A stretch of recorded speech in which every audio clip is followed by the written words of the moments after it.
Well, the latest data on COVID has just been released by the Health Ministry, and India has recorded the highest one-day COVID deaths in 24 hours. 4,329 lives were lost in the last 24 hours due to coronavirus.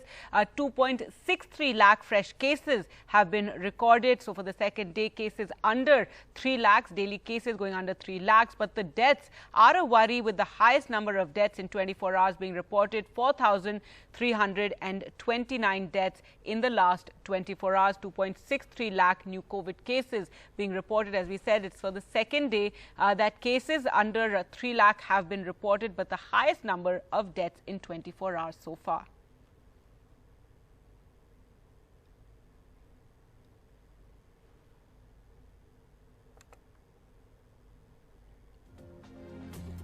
So India recording the highest number of deaths in 24 hours, with 4,329 deaths reported in the last 24 hours. 2.63 lakh fresh cases being reported during that same period. The cases coming down, the daily cases coming down under 3 lakh for the second day, but the deaths remaining above 4,000. And more worrying is the fact that the deaths are the highest ever, with 4,329 deaths being reported in the last 24 hours. Well, let's go across to NDTV Sukirti now for more. And Sukirti, for the second day under 3 lakh cases, but the deaths are a big worry.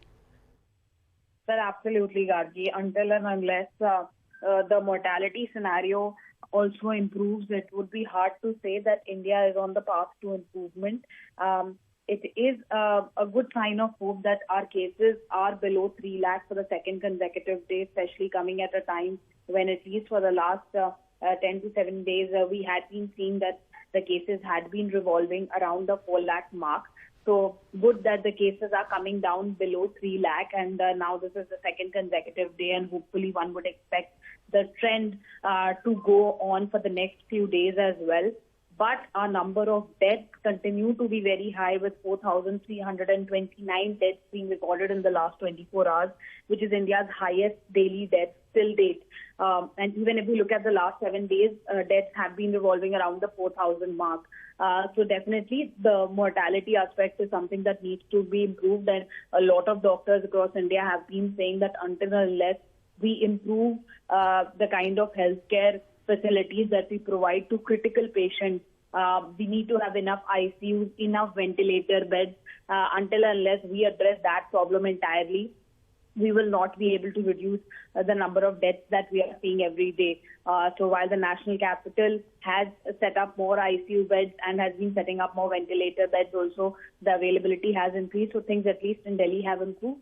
But definitely we have been seeing the effect of how across India there have been reports of lack of hospital beds, especially when it comes to critical care patients. So definitely these deaths are connected to that in a certain manner, and governments will have to address this issue. Right, Sukirti, even vaccinations remain a big worry. That is one way for us to tackle the pandemic. On 16th of May, there were just around 7,06,000 vaccine doses that were administered. On 17, just 15,10,000 vaccines administered. And this is at a time when experts say it should be, at least 50 lakhs, over 50 lakhs a day. Well, absolutely, Gargi. As the experts have been pointing out, the desired number of vaccinations that we need at this point of time should be at least 50 to 60 lakh. If we are looking at targeting our adult population and vaccinating them at least by the end of this year, we need to have those kind of daily target achievements. But despite that, our numbers continue to remain less than 20 lakh vaccinations per day. And the main reason behind the low vaccinations continue to be the fact that there is a shortage of vaccines. Delhi, for example, has been repeatedly saying that their Covaxin stock is about to end. Their Covishield stock is still in a sufficient quantity, but Covaxin is what they're running out of. And similarly, in many other states, the number of centers that are open for vaccination is much lesser than what we need at this point of time, all because of the vaccine shortage issue. So the government has assured, however, that in the next few months that is going to improve. But by then, a lot of crucial time may have been lost.